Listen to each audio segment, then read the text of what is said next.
পদ্মা, পদ্মাবতী, তুমি কোথায়? রাজকুমারী, রাজকুমারী আপনি কোথায়? তোমরা চারিদিকে সবাই ছড়িয়ে পড়ো, সারা জঙ্গল তন্ন তন্ন করে খোঁজো।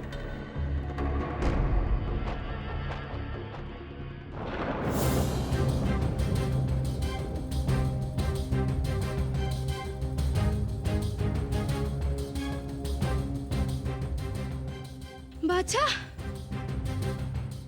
বাছা, তুই ঠিক আছিস তো? তোমার ছেলে অক্ষত আছে। আপনি মানুষ নন রাজকুমারী, আপনি মহালক্ষ্মী। আজ আপনার জন্যই আমার ছেলে প্রাণে ফিরে এসছে। যাও, ওকে নিয়ে ঘরে যাও। পদ্মাবতী, পদ্মাবতী, পদ্মাবতী, তুই ঠিক আছিস তো? এভাবে একা একা কেউ জঙ্গলে বাঘের মুখে যায়? যদি কিছু হয়ে যেত? আমার কিচ্ছু হবে না পিতা। আর যদিও বা কিছু হয়, তার ভয়ে তো আমরা পিছিয়ে থাকতে পারি না। প্রজাদের রক্ষা করা আগে দরকার, তাই নয় কি? জয় রাজকুমারী পদ্মাবতী জয়! জয় রাজকুমারী পদ্মাবতী জয়! তোকে নিয়ে মা আমার অনেক গর্ব, অনেক ভাগ্য করে তোকে পেয়েছি। চল মা চল, এবার আমরা প্রাসাদে ফিরে যাই। চল চল।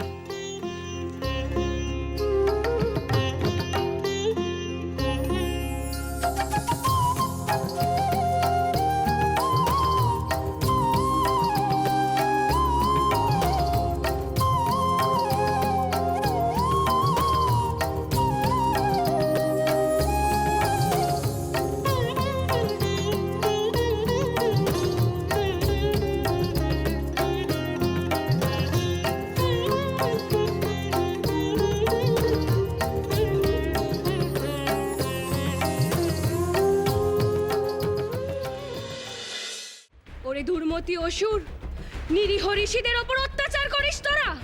আমি রাজকুমারী পদ্মাবতী, তোদের পাপের শাস্তি আমি দেব।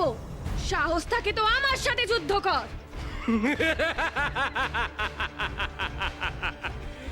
সামান্য এক নারী, সে কিনা যুদ্ধ করবে অসুরদের সঙ্গে? বেশ, তবে তাই হোক।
রাজকুমারী পদ্মাবতী, আপনি সাক্ষাৎ মহালক্ষ্মী।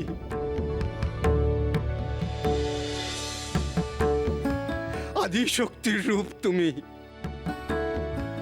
আজ মানবীর রূপ ধরে আমাদের তুমি রক্ষা করলে মা, আমাদের তুমি রক্ষা করলে।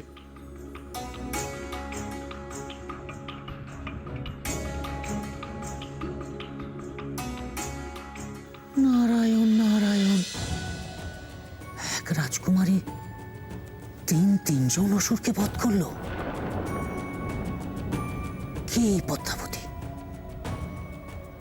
আমাকে খোঁজ নিতেই হচ্ছে।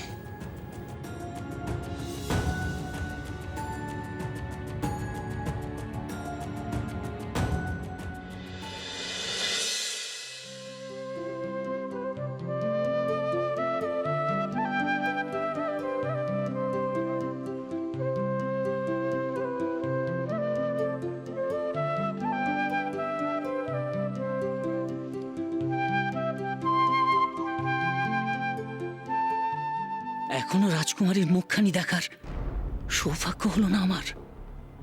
কি রাজকুমারী! এর হাঁটা চলা, এর আচরণ সবই যেন দেবী সুলভ।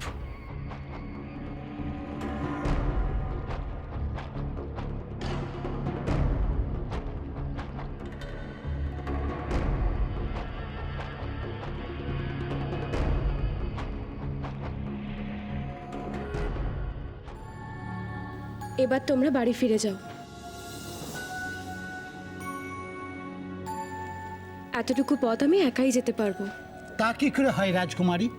আপনি নিজের জীবন তুচ্ছ করে আমাদের সকলের প্রাণ রক্ষা করলেন, আর আমরা আপনাকে মাঝপথে রেখে চলে যাব?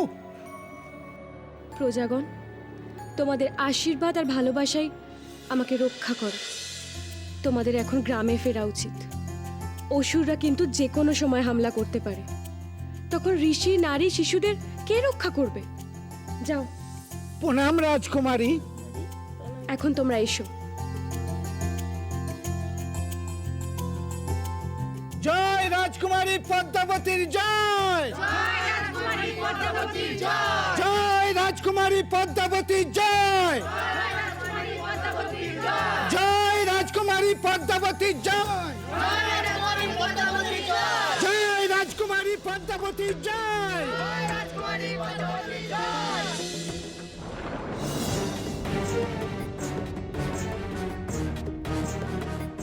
মাতা, অর্থাৎ রাজকুমারী পদ্মাবতী দেবী মহালক্ষ্মী। মাতা, আপনি এ রূপে নিজেকে আড়াল করে রেখেছেন। কোন দিকে গেলেন তিনি? কোন দিকে গেলেন? এই পদচিহ্ন ধরে গেলে মাতার সন্ধান পাবো।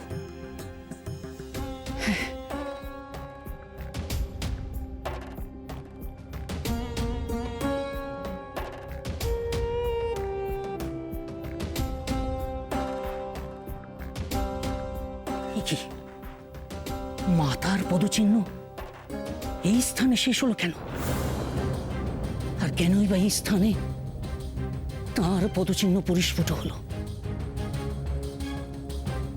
কি কি আছে এই স্থানে?